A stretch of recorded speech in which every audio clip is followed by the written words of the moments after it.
48 teams, 6 continents, and one question nobody can actually answer at a dinner table without their phone out. How on earth does a team qualify for the 2026 World Cup? Because here's the thing. Most people know their country either made it or didn't. Almost nobody knows why. And the system behind it is genuinely one of the most fascinating, complicated, and occasionally maddening things FIFA has ever built. So let's fix that right now, in about 4 minutes. Let's start with the obvious. The 2026 World Cup is bigger than any World Cup that has ever existed. We're going from 32 teams to 48. That is a 50% increase. And those extra 16 spots had to come from somewhere. So FIFA looked at every continent on Earth and started handing out allocations. Think of it like dividing a pizza, except FIFA is doing the cutting and not everyone agrees the slices are fair. Here's how it broke down. Europe gets the biggest slice. UEFA, which covers most of Europe, received 16 spots. That might sound like a lot, but Europe has over 50 national teams all fighting for those places.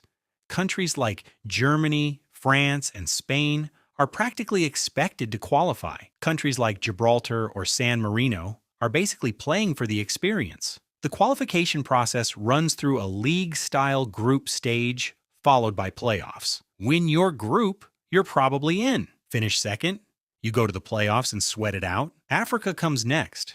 CAF, the African Confederation, received 9 spots this time around, up from 5 in previous tournaments. 9 spots for 54 African nations. In theory, that sounds generous. In practice, qualifying from Africa is brutal. Teams play over 2 rounds of group stages, and only the group winners go through directly. The competition is fierce, the margins are tiny, and historically, some of the best African teams have missed out simply because the pool is so deep. Now here's where it gets interesting. South America, CONMEBOL, only has 10 member nations. 10.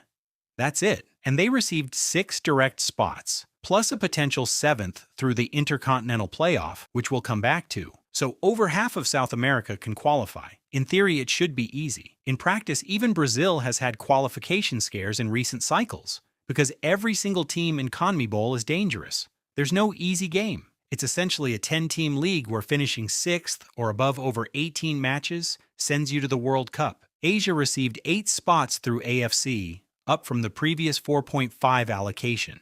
8 might sound small for a continent containing over 4 billion people, but it's actually a massive jump for Asian football. Teams like Japan, South Korea, and Saudi Arabia are the established powers, but Iran, Australia, and a growing number of other nations are pushing hard every cycle. CONCACAF, that's North and Central America plus the Caribbean, got 6 spots. Now here's the twist. The 3 host nations, the United States, Canada, and Mexico, all qualified automatically. And crucially, their spots did not come out of CONCACAF's allocation. FIFA gave them additional spots on top. So the remaining 3 CONCACAF places were fought over by everyone else in the region. Costa Rica, Panama, Honduras, all scrapping for a very limited number of tickets. And finally, OFC, the Oceania Confederation, covering countries like New Zealand and Fiji, received 1 direct qualification spot, just 1, for an entire oceanic region. New Zealand have historically been the dominant force there,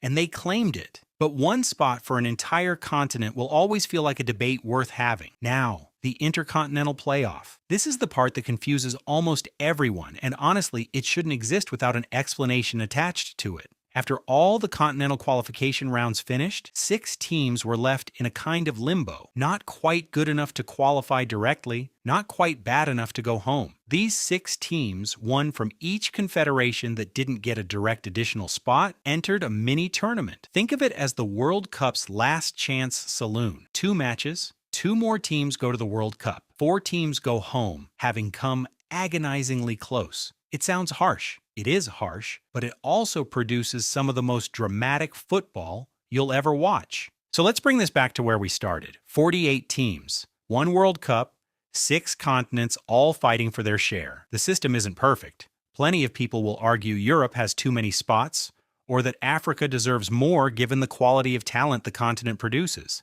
And those are genuinely interesting arguments. But what the 2026 qualification system did, for the first time ever, was give more of the world a realistic shot. More African nations, more Asian nations, more CONCACAF nations with a fighting chance.